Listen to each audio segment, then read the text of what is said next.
Halo teman-teman, saya Rizwan Listiandara. Di sini saya akan mereview jenis-jenis belajar berdasarkan teori behaviorisme, kognitivisme, dan konstruktivisme.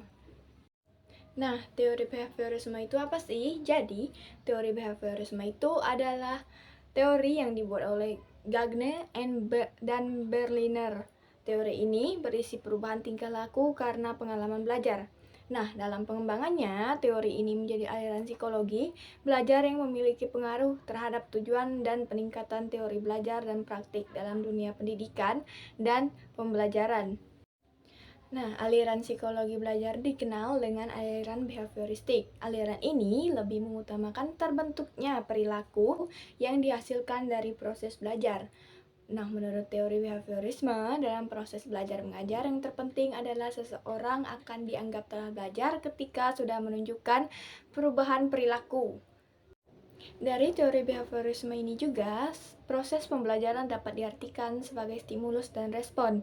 Dengan kata lain, input yang berupa stimulus dan output yang berupa respon. Bentuk dari stimulus berupa penyampaian materi, pembentukan karakter, nasihat, dan lain-lain yang diberikan guru kepada muridnya. Nah, sedangkan bentuk dari respon berupa reaksi atau tanggapan dari murid atau peserta didik terhadap stimulus yang diberikan guru atau pendidik. Proses yang terjadi antara stimulus dan respon tidak dapat diamati ataupun diukur.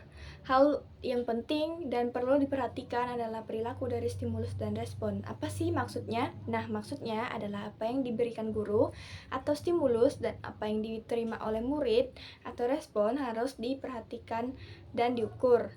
Hal itu dilakukan karena pengukuran stimulus dan respon merupakan hal yang penting agar dapat mengetahui apakah murid mengalami perubahan tingkah laku atau tidak.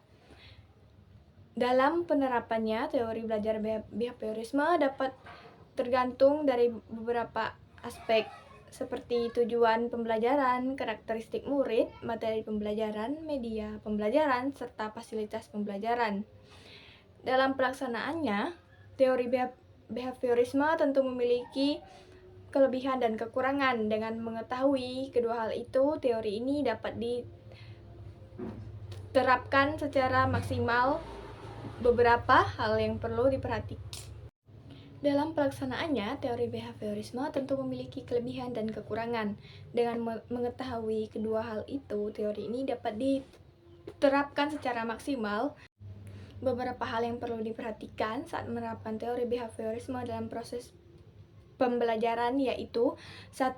Perhatian guru kepada murid sangat penting, seperti memberikan tujuan dan motivasi belajar agar para murid merasa punya semangat dalam belajar. Dan yang kedua adalah lingkungan belajar juga harus diperhatikan. Yang ketiga adalah mengutamakan pembentukan tingkah laku dengan cara latihan dan pengulangan. 4. Proses belajar mengajar harus dengan stimulus dan respon. Kelebihan teori belajar behavioristik: 1. Guru akan terbiasa untuk bersikap lebih teliti dan peka saat kondisi belajar mengajar. 2. Guru lebih sering membiasakan muridnya untuk belajar mandiri, tetapi ketika murid kesulitan baru bertanya kepada guru. 3. Dapat mengganti cara mengajar atau stimulus yang satu dengan stimulus lainnya hingga mendapatkan apa yang diterima oleh murid atau respon. Keempat, dengan teori belajar ini sangat cocok untuk mendapatkan kemampuan yang mengandung unsur-unsur kecepatan, spontanitas, dan daya tahan. Yang kelima, teori ini bisa membentuk perilaku yang diinginkan. Dengan kata lain, perilaku yang berdampak baik bagi murid diberi perhatian lebih dan perilaku yang kurang sesuai dengan murid perhatiannya dikurangi.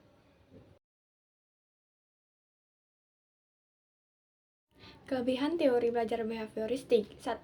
Guru akan terbiasa untuk bersikap lebih teliti dan peka saat kondisi belajar mengajar. 2. Guru lebih sering membiasakan muridnya untuk belajar mandiri, tetapi ketika murid kesulitan baru bertanya kepada guru. 3. Dapat mengganti cara mengajar atau stimulus yang satu dengan stimulus lainnya hingga mendapatkan apa yang diterima oleh murid atau respon. Keempat, dengan teori belajar ini sangat cocok untuk mendapatkan kemampuan yang mengandung unsur-unsur kecepatan, spontanitas, dan daya tahan. Yang kelima, teori ini bisa membentuk perilaku yang diinginkan. Dengan kata lain, perilaku yang berdampak baik bagi murid diberi perhatian lebih dan perilaku yang kurang sesuai dengan murid perhatiannya dikurangi. Kekurangan teori belajar behavioristik yang pertama adalah tidak semua pelajaran dapat memakai teori belajar behavioristik. Kedua, guru diharuskan untuk menyusun bahan pelajaran dalam bentuk yang sudah siap. Tiga, murid cenderung diarahkan untuk berpikir linear, konvergen, tidak kreatif, dan memposisikan murid sebagai murid pasif. Yang keempat, dalam proses belajar mengajar, murid hanya bisa mendengar dan menghafal yang didengarkan. Berikutnya yang kelima adalah murid membutuhkan motivasi dari luar dan sangat bergantung pada guru. Selanjutnya adalah teori kognitif. Seorang psikolog asal Swiss yaitu Jean Piaget mengembangkan teori kognitif. Teori belajar kognitif disebut juga dengan teori belajar Piaget. Berkat teori dari Piaget, terlahir perkembangan psikologi yang berpengaruh terhadap perkembangan konsep kecerdasan. Teori kognitif berbicara tentang manusia membangun kemampuan kognitifnya dengan motivasi yang dilakukan oleh diri sendiri terhadap lingkungannya. Inti dari konsep teori ini adalah bagaimana munculnya dan diperolehnya skemata atau skema dan rencana manusia dalam mempersepsikan lingkungannya. Dalam tahapan-tahapan perkembangan manusia, atau saat seseorang mendapatkan cara baru dalam memakai informasi secara mental. Berdasarkan teori belajar kognitif, belajar merupakan proses perubahan persepsi dan pemahaman. Dengan kata lain, belajar itu tidak harus berbicara tentang perubahan tingkah laku atau sikap yang bisa diamati. Setiap orang memiliki pengalaman dan pengetahuan yang berbeda dan tertata rapi dalam bentuk struktur kognitif. Pengalaman dan pengetahuan inilah yang membuat kegiatan pembelajaran akan berjalan dengan baik. Teori ini dikatakan dapat berjalan dengan baik ketika materi pembelajaran yang baru bisa beradaptasi dengan struktur kognitif atau kemampuan yang dimiliki oleh siswa. Teori ini mempercayai bahwa belajar itu dihasilkan dari proses persepsi, kemudian membentuk hubungan antara pengalaman yang baru dan pengalaman yang sudah tersimpan di dalam dirinya. Proses belajar mengajar dengan teori kognitif tidak hanya beroperasi dengan terpatah-patah atau terpisah-pisah, tapi melalui proses yang mengalir dan menyeluruh. Hal yang ditekankan oleh teori belajar kognitif adalah proses dari belajar, bukan hasil belajar. Beberapa hal yang perlu diperhatikan saat menerapkan teori kognitif dalam proses belajar mengajar. 1.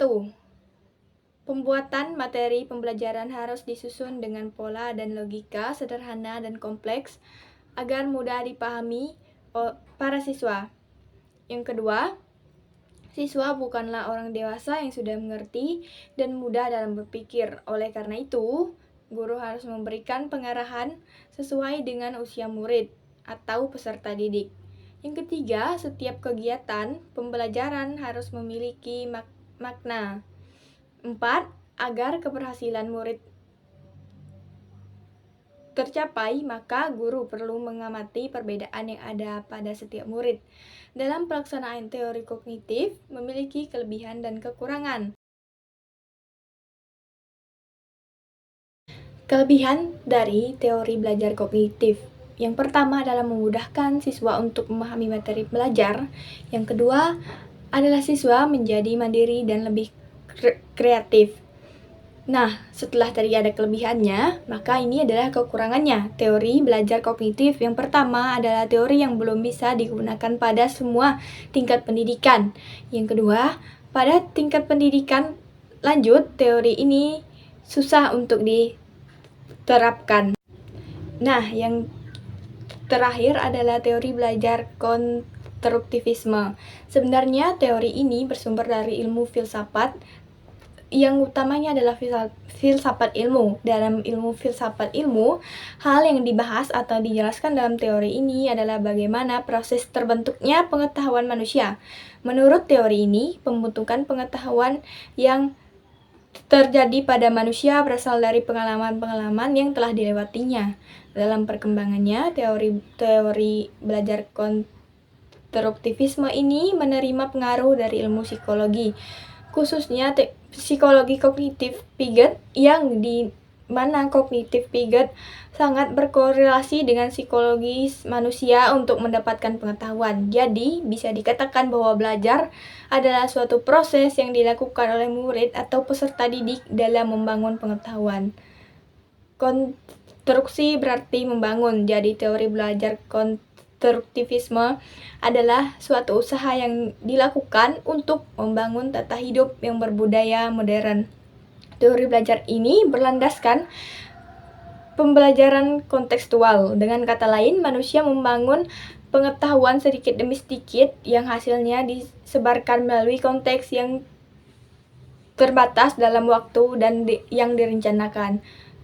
Jadi, teori belajar konstruktivisme adalah suatu usaha yang dilakukan untuk membangun tata hidup yang berbudaya modern. Teori belajar ini berlandaskan pembelajaran kontekstual. Dengan kata lain, manusia membangun pengetahuan sedikit demi sedikit yang hasilnya disebarkan melalui konteks yang terbatas dan dalam waktu yang direncanakan. Teori ini juga menekankan seseorang yang belajar memiliki tujuan untuk menemukan bakatnya, menambah pengetahuan atau teknologi, menambahkan pengetahuan yang dimilikinya, dan lain-lain yang dibutuhkan untuk mengembangkan dirinya. Pengalaman demi pengalaman yang telah dilewati manusia akan memiliki hidup yang lebih dinamis dan pengetahuan akan bertambah.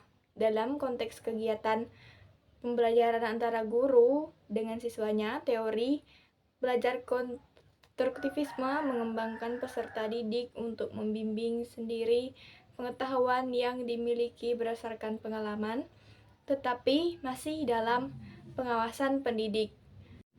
Menurut teori konstruktivisme, belajar lebih mudah dipahami oleh manusia karena manusia membangun dan mengembangkan pengetahuan berdasarkan pengalaman-pengalaman yang telah dilewati. Dengan hal ini, hidup manusia menjadi lebih dinamis. Beberapa hal yang perlu diperhatikan saat menerapkan teori konstruktivisme dalam proses belajar mengajar. Yang pertama adalah saat mengajar, sebaiknya memberikan kesempatan kepada murid agar dapat mengeluarkan pendapatnya dengan bahasa sendiri.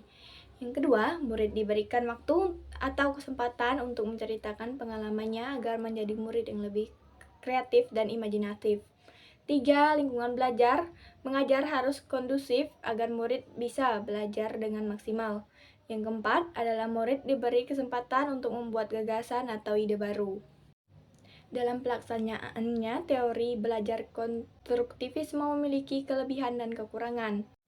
Yang pertama adalah kelebihan teori belajar konstruktivisme. Yang pertama adalah dalam proses belajar mengajar, guru dapat mengajarkan pada murid untuk mengeluarkan ide-idenya atau gagasannya dan melatihnya agar bisa mengambil keputusan.